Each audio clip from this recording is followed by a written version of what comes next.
አምላካችን ልትድን ትወዳለህን አለው። ላድንህ አላለውም። እኔ እኮ አምላክ ነኝ፣ በሽታ እኮ ለእኔ እኮ ተራ ነገር አላለም።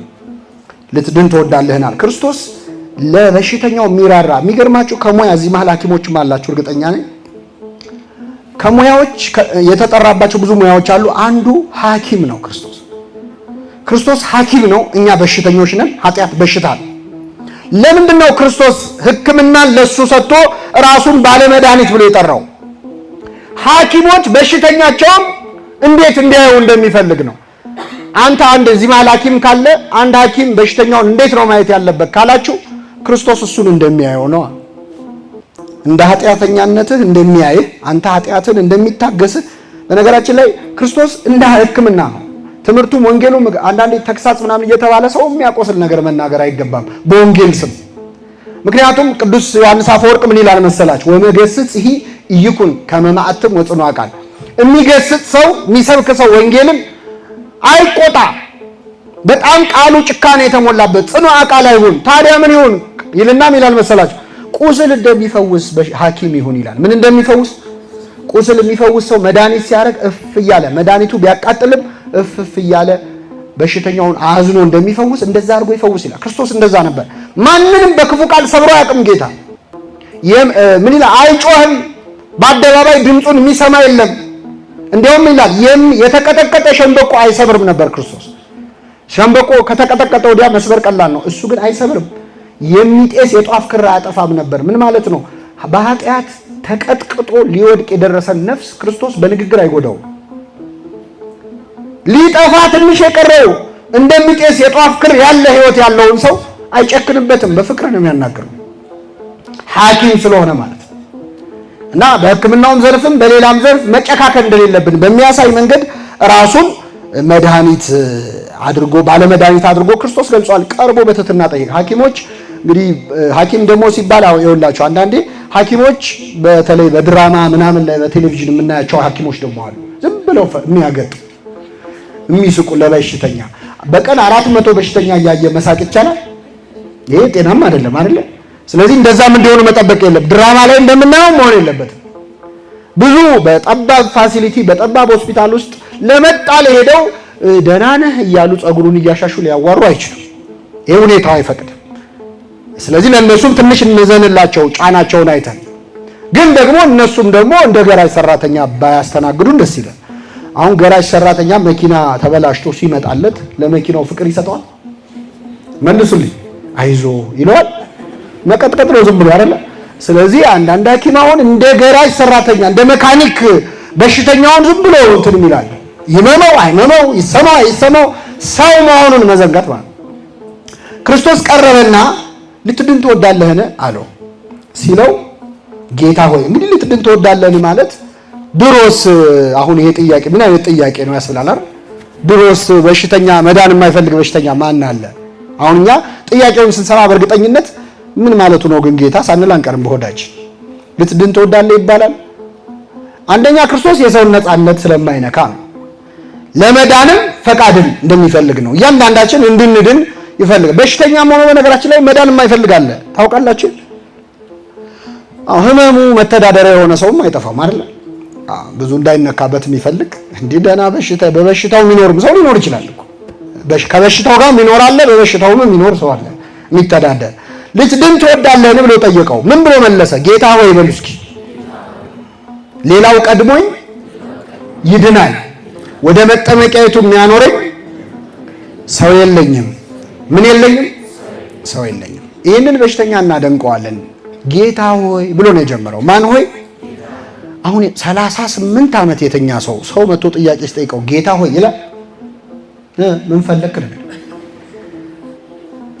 ሀርት ፒፕል ይባላል። የተጎዱ ሰዎች ይጎዳሉ ሰው። በተለይ በሽታ ደግሞ አመል ይነሳል። ይህ ሰውዬ ግን በትህትና መለሰ። አያውቀውም። ማን አንተ ልትድን ትወዳለህ ብሎ ጥያቄ ምን ማለት ነው አላለም። እዚህ ላይ ማመስገን አለብን መጻጉዕ እና ክርስቶስን ልትድን ትወዳለህን ብሎ ጠየቀው። ጌታ ሆይ ከኔ ቀድሞ ሌላው ሰው ሁሉ ወደ መጠመቂያይቱ የሚያኖረኝ ሰው ስለሌለኝ ሌላው ቀድሞኝ ይድናል አለ። ሲጨመቅ ሐሳቡ መዳን ምን እላለሁ እፈልጋለሁ ማለት ነው። የዚህ በሽተኛ በጣም ልብ የሚነካ ንግግር ምንድነው? ወደ መጠመቂያይቱ የሚከተኝ የሚያኖረኝ ሰው የለኝም። ይሄ ሰውዬ እንደው ያለ ሰው ነው የተፈጠረው። ሰው የለኝም ምን ያለው? በነገራችን ላይ ዘመድ የለኝም አላለም። ምን የለኝም? ዘመድ ብቻ አይደለም። አንዳንዴ አሁን ዘመዶች ይሸሹና ቢያንስ ሰው አጣጣም አይደል? ለነፍሱ ያደረ እግዚአብሔርን የሚፈራ አንድ ሰው አይጠፋም። ግን ሰው እንኳን አጣ። የሰውዬ አጠገቡ የሚሆንለት ዝምድናው ቀርቶበት ብቻ እዛ ውሃ ውስጥ ገፍትሮም ቢሆን የሚጥለው አንድ ሰው አጣ። ሰው የለኝም እኔ እዚህ ሆኜ ሌላው ቀድሞኝ እየመጣ ሲድን ነበር አለ። በጣም ከባድ ነው። እሱ ታሞ እዛ አልጋ ላይ ተጣብቆ ከሱ በፊት መተው ከሱ በኋላ ድነው የሚሄዱ ሰዎች አሉ።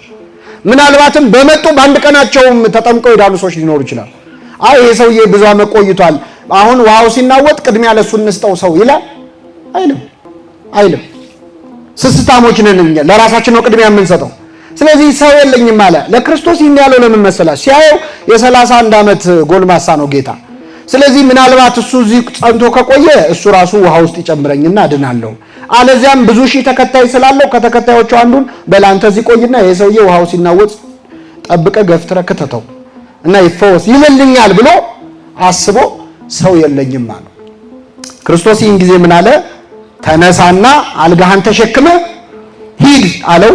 ያን ጊዜ ያ ሰው ወዲያውኑ ዳነ፣ አልጋውን ተሸክሞ ሄደ ይላል። እግዚአብሔር የተመሰገነ ይሁን።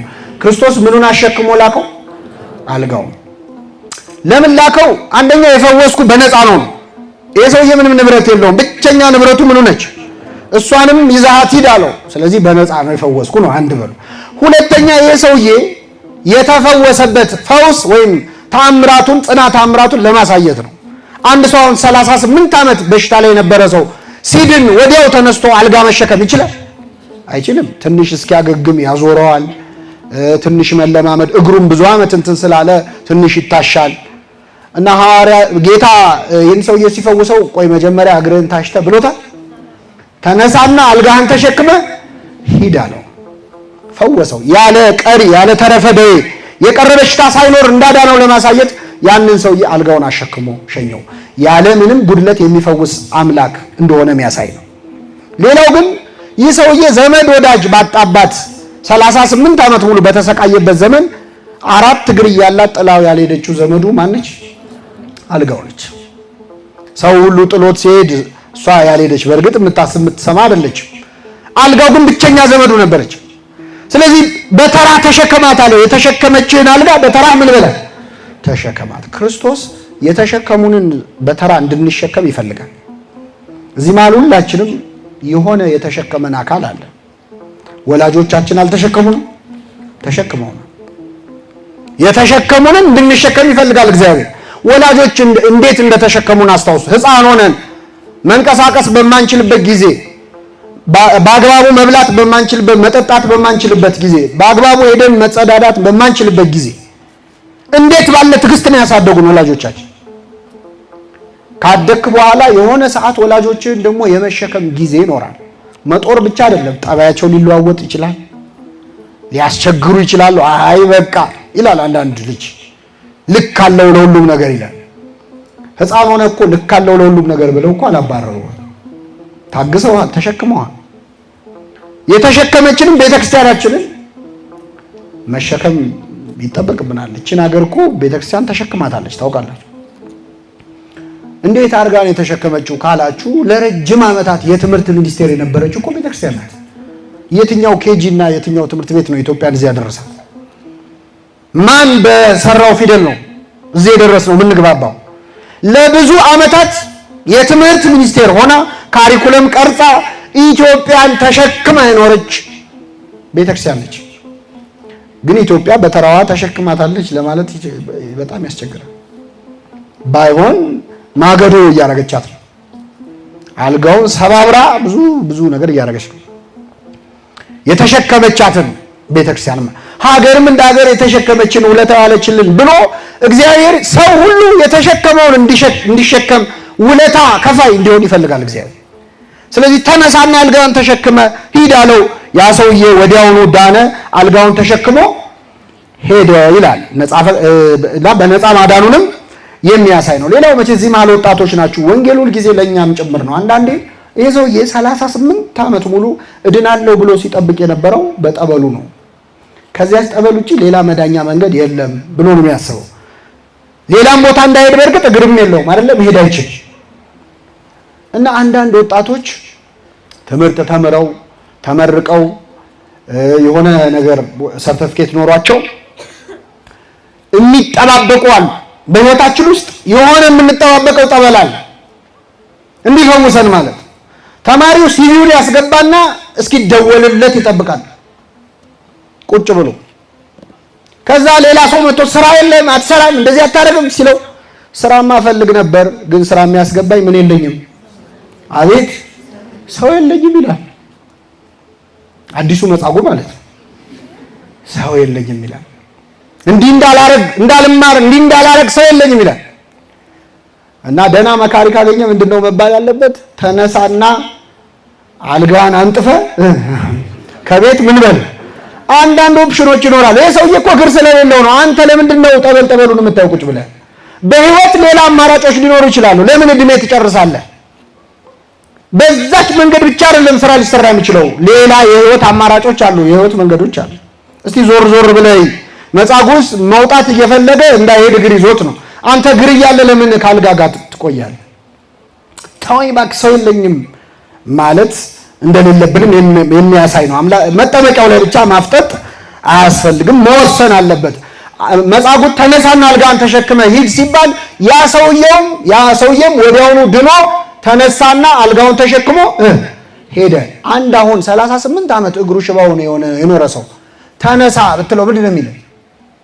ትቀልድብኛለህ እንዴ? እኔ እኮ ፈልጌ ያመጣሁት ነገር አይደለም። መነሳት ብፈልግ እኔ አልነሳም እንዴ? እንዴት ነው የምነሳው? ማሳመን ሰውየውን ተነስ ለማለት ለማሳመን በጣም ረጅም ጊዜ ይፈጃል። ይሄ ሰውዬ ጌታ ካረገለት ተአምር በተጨማሪ እሱ አምኖ መነሳቱ ራሱ አንድ ነገር። ተነሳ ሲባል እኔ ልነሳ አላል። እንደና አብርሃምና ሳራ አልሳቀም። ትወልዳላችሁ ሲባል እኛ ነው ያለ። ልንወልድ ሳቀች ጓዳ ገብታ።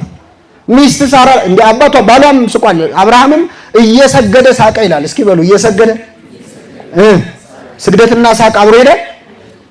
አሳቀው ትወልዳለህ ሲባል። ሳራ ደግሞ ጓዳ ሆና ሳቀች። እንደ ሳራ ለምን ሳቀች አለ እግዚአብሔር። ኧረ አልሳኩም ማለት የለም ሳቅሽ እንጂ አላት። ኧረ አልሳኩም። ከማን ጋር ነው የምትከራከረው? ከእግዚአብሔር ጋር። እግዚአብሔር ልብን የሚሰማ አምላክ። እሷ ጓዳ ገብታ ሳቀች አልሰ ያውቃል። እና ያስቅ ነበር ለብዙ ሰው። ተነሳ ካልጋ ሲባል መነሳት እምነት ይፈልጋል። አምኖ ተነሳ። ይህ ሰው ወዲያውኑ ዳነ፣ አልጋውን ተሸክሞ ሄደ ይላል። የእግዚአብሔር ስም የተመሰገነ ይሁን። ሁለት ነጥቦች እናንሳና የዛሬ ትምህርታችንን እናበቃለን። ይህ ሰውዬ አልጋውን ተሸክሞ ሲሄድ አይሁድ በጣም ተበሳጩ። መቼስ እንደ አይሁድ በጣም አስገራሚ ፍጥረት የለም። አልጋውን ተሸክሞ የሄደበት ቀን ሰንበት ነበረ። ምን ነበረ? ሰንበት። ያም ቀን ሰንበት ነበር። ስለዚህ አይሁድ ይላል የተፈወሰውን ሰው ሰንበት ነው አልጋ ልትሸከም አልተፈቀደልህም ማለት። እስቲ እግዚአብሔር ያሳያችሁ። አንድን ሰው መቼስ ይሄንን መጻጉዕ የማያውቀው ሰው የለም። ቤተሳይዳን የረገጠ ሰው ሁሉ ያውቀዋል። ለምን እዛ ተኝቷል አይደል? ስንት ዓመት ሙሉ ያውቁታል። መንገድ ላይ ሲያገኙት አሁን እናንተ 38 ዓመት ሙሉ መንቀሳቀስ የማይችል የነበረን ሰው በእግሩ ሲሄድ ስታዩ አልጋ ተሸክሞም ቢሆን ማለት ስታዩ ምንድን ነው የምትሉት? እንዴ አንተ እዛ ቤተሳይዳ የነበርከው በሽተኛ አይደለ እንዴ? ኧረ እግዚአብሔር ይመስገን ቆመ ሄድክ። እንዴት ልትሄድ ቻልክ? እነሱ ከአንገት በላይ ብቻ የሚታይ እና እንዴት አልጋን ተሸከም ካሉት ይሄ የአይሁድ አንዱ ጸባይ ነው።